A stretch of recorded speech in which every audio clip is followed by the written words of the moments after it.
Hey everybody, and welcome back to my channel. There is something on my mind today that I would like to talk about. And this is not exactly on a lighthearted note, so please hear me out. I was probably planning on opening up about my life a little more in the future, because obviously I'm just starting here. But in order to understand where this is going, you need to know a couple of things about me. As I've already told you, I'm 48 years old and I have only been diagnosed with ADHD and autism this year. So, the other things that I would like to inform you about, just to get a bigger picture here, is living in Germany. You are living in a medical system that is basically assumed to be the world's most liberal and supporting system ever.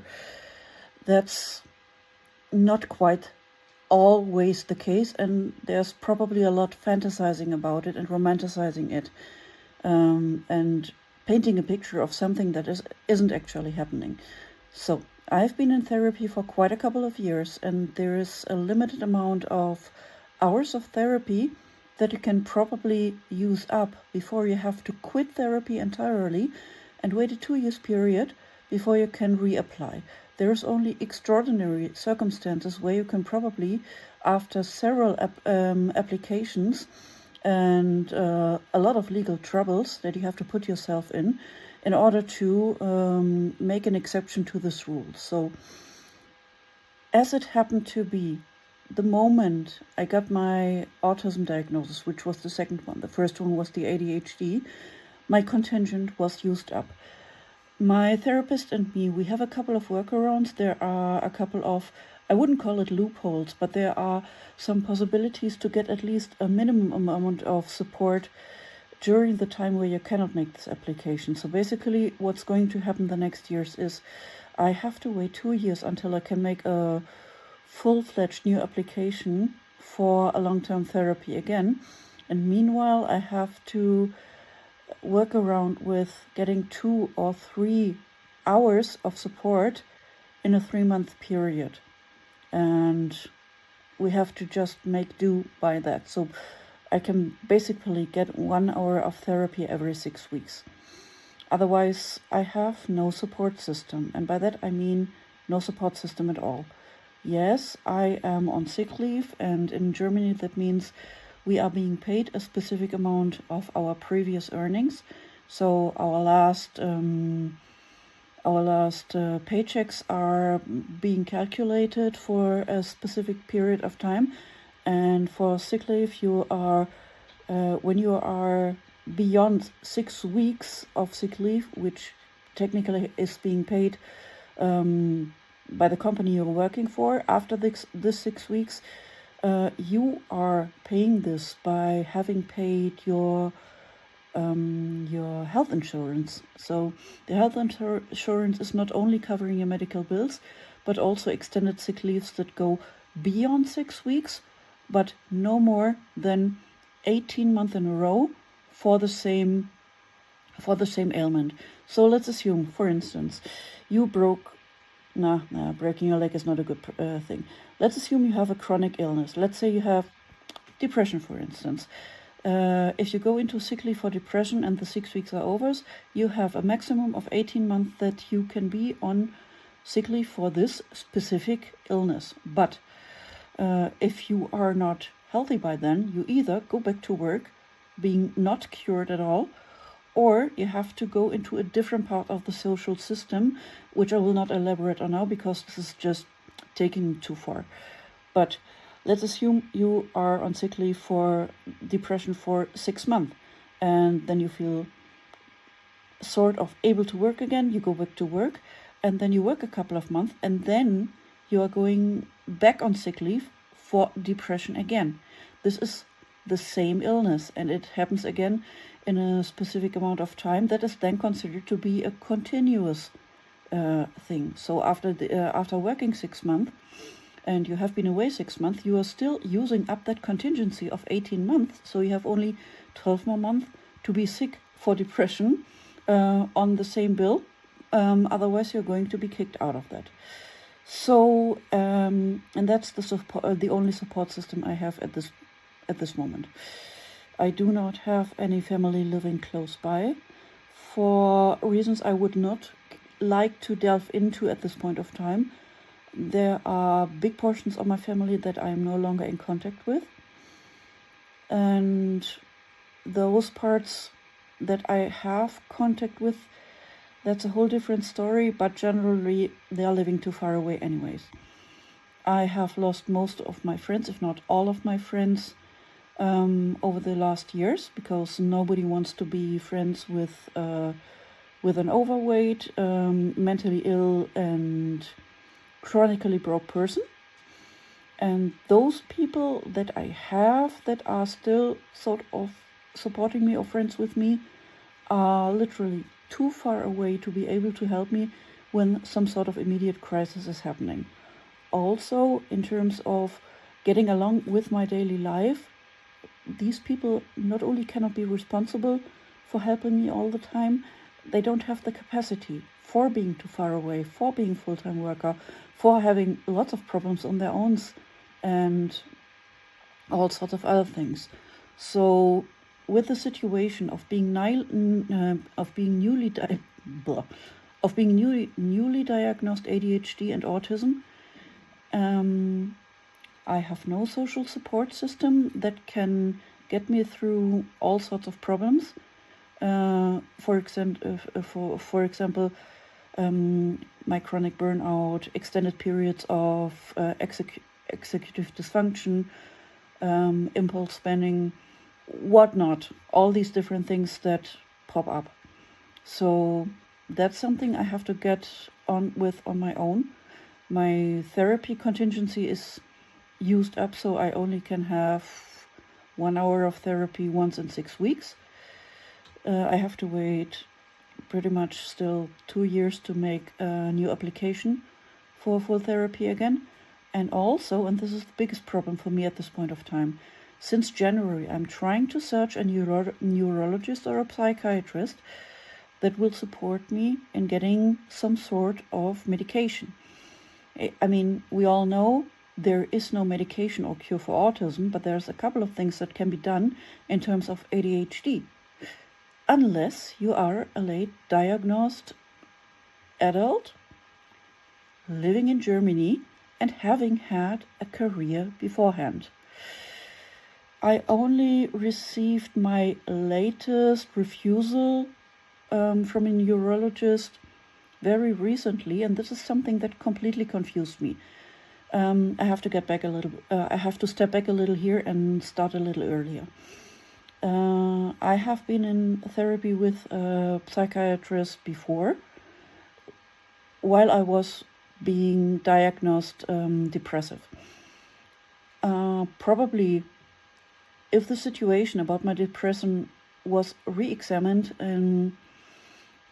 a little closer, probably we might come to the conclusion that depression was probably not the correct or at least not the only answer back then, because a lot of things happened that could also be seen in the light of my current diagnosis. But anywho, I was in treatment for depression for quite a while. I had that neurologist, so I am at least a registered patient with that institution. So last year in summer, I already knew that this diagnosis was probably coming up, so I just wanted to make a pre-check if they would take me in case of this diagnostic really being confirmed.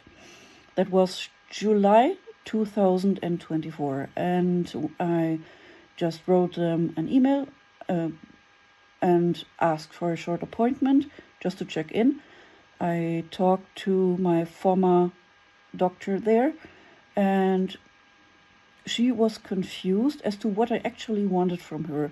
I told her about me being in the process of being diagnosed for ADHD, because that was the current thing happening back at that time. And what she informed me about is, if I get a diagnosis from a psychologist, I do not need an additional diagnosis from a neurologist or psychiatrist, because a diagnosis from a psychologist is just as valid as a diagnosis from a neurologist. They are doing very similar tests, and the conclusions are a medical confirmation once they are written on paper. So I thought, okay, well, that's fine. And then I asked her, yeah, but what if this leads to me wanting to probably try medication? What about that? And she told me, well, then, when you have the diagnosis, just come back. So I waited until I had my diagnosis, which was 3 months later, 4 months later. I'm not good with a time, but I think it was around, I had my, let me think. I had the diagnosis in January, so let's assume 5 months later. So I wrote that clinic again, and I asked them, here, I have my diagnosis, so what can we do? The same clinic, of which the doctor said me, yeah, come back with a diagnosis, told me, yeah, actually, we don't take in adults at this point of time, probably ask again next summer. So obviously that was not an option. I started writing to psychiatrists and neurologists all over the area, and usually one of the following things would happen. Either I wouldn't get a response, or they would say, I'm sorry, we do not take in patients at this point of time. Or they said, well, if you are self-paying or if you have a private health insurance, well, what about tomorrow? But if you are on normal mandatory health insurance, sorry, we can't take you in. We have no space for you. Or in one case, I made an appointment online, and one day before I handed in my diagnosis papers, and nowhere on their website they stated they don't take ADHD patients, nowhere they stated they don't have capacities, nowhere they stated they don't take in adult people with the diagnosis or late diagnosed people. My appointment just got cancelled 24 hours before it could take place. No reason given, no argumentation, nothing. Just a cancellation. That's it. When I tried to call them, nobody would take the phone. So I still keep trying to find a neurologist. It's going on 11 months now. My PD is faxing doctors, neurologists that she has been working with in the past, trying to get an appointment for me. We are not getting replies. We're not even getting a no. We are not getting replies. And the next probable thing we are considering is using a specific system that allows you to get an appointment within a maximum time frame of 1 month. Mind you, this is very specific. This is normally reserved for acute kind of problems of all sorts of medical things. It's not about psychology or psychiatry alone. It is just when you are not able to get an appointment, you have the legal right to get an appointment for your condition within a month time span. And this system is usually used for emergency, for not really emergency. Emergency is when the medics are coming and taking you to the hospital. But this is like the second to last level of escalation. This is the thing you do just before you file in an emergency and call them in. So this system technically would allow me to get an appointment, but chances are very, very low that with my diagnosis they are going to accept that, because they will review what you are handing in, and by no means and under no condition ADHD in Germany can ever be classified as an acute thing, especially if you're a late diagnosed adult that has been living with this condition just undetected for the last 48 years. And probably many of you will get the idea that somebody at my age probably wouldn't want to get a diagnosis or a treatment, because hey, you had a career, you got along so well those last 48 years. What has changed? Technically, everything's changed. I'm in burnout since July. That makes it 4 months by now. My household is a complete mess. I have no support system. And the one thing that could probably give me at least something akin to a kickstart, or at least improve one aspect of the quality of my life, that could really make a difference. If only I could at least try medication,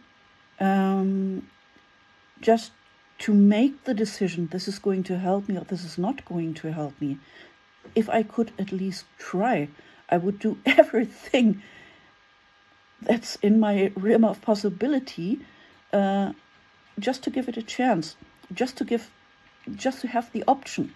So I'm living in a medical system where technically my mandatory insurance is already paying for me to have the possibility, yet the possibility, at least at this point in my life, is being denied to me. And with every day more that is passing, I am wondering what has to happen before I'm being allowed help.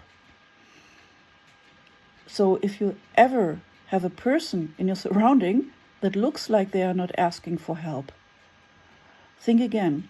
Chances are very high that they have asked many, many times before, but have been denied help in so many aspects and in so many ways that they are probably just tired of asking by now.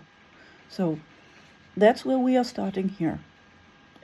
I'm not trying to whine to you in any sort, form, or shape. I'm just trying to give you the status quo of where I'm standing right now. And it's just me. It's just me and a video camera, a diagnosis, and a TikTok. So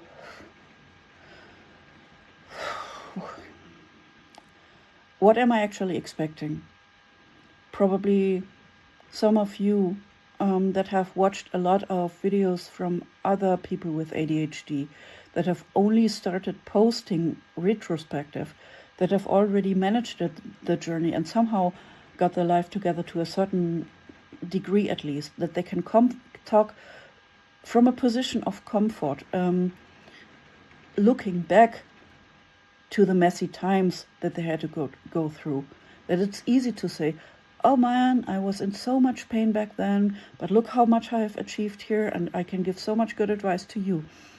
I'm in no way trying to ridicule these people, because these people are doing us as a community really a great favor by making this topic visible. But I have the impression that not many people are really talking about being just in the middle of this thick and just being in the middle of a burnout, or just leading this completely messy life because they are on their own, and not everybody has to tell a miracle story about pulling themselves up by their bootstraps, which I think is a really crappy metaphor, because that's never what is happening. Nobody in this world is ever doing anything completely on their own, unless they are living isolated on a deserted island. Everybody is part of some sort of support system, and everybody who has achieved something in their life, there were other people involved at some point. And being completely on my own here and having no support system, I am not expecting this to become a miracle story of me looking back in 3 months from now and having achieved everything, having got everything together without any support system, without any medical help, and without reasonable access to therapy. I will probably tell you more about my journey in terms of therapy at a different occasion, because this video is already by now getting very long, and that's actually not how much I wanted to talk, but I'm already proud of myself how much and how coherent I'm able to talk in this video, because probably you might have seen that in some of the other videos I'm searching for words, I'm editing in places where I probably wasn't expecting to be editing, or I'm just I don't know, not finding the right words, losing my grammar, whatnot, and seeing myself talk like this for 20 minutes straight is already so much of a progress for me you cannot quite imagine. So, what's next to come? I'm not sure yet. I'm completely working without scripts. I'm working completely unmasked, and that's why I'm calling my videos the unwatchable autistic girl.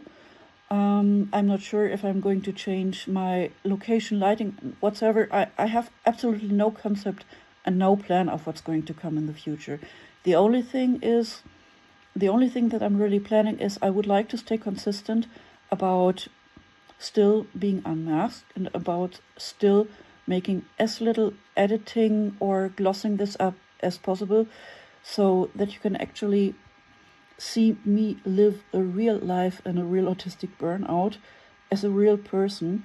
And spoilers, it's not always going to be very nice, and certainly it's not going to be glossy or admirable in any way.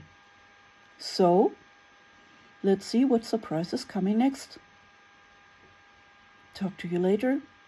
Bye.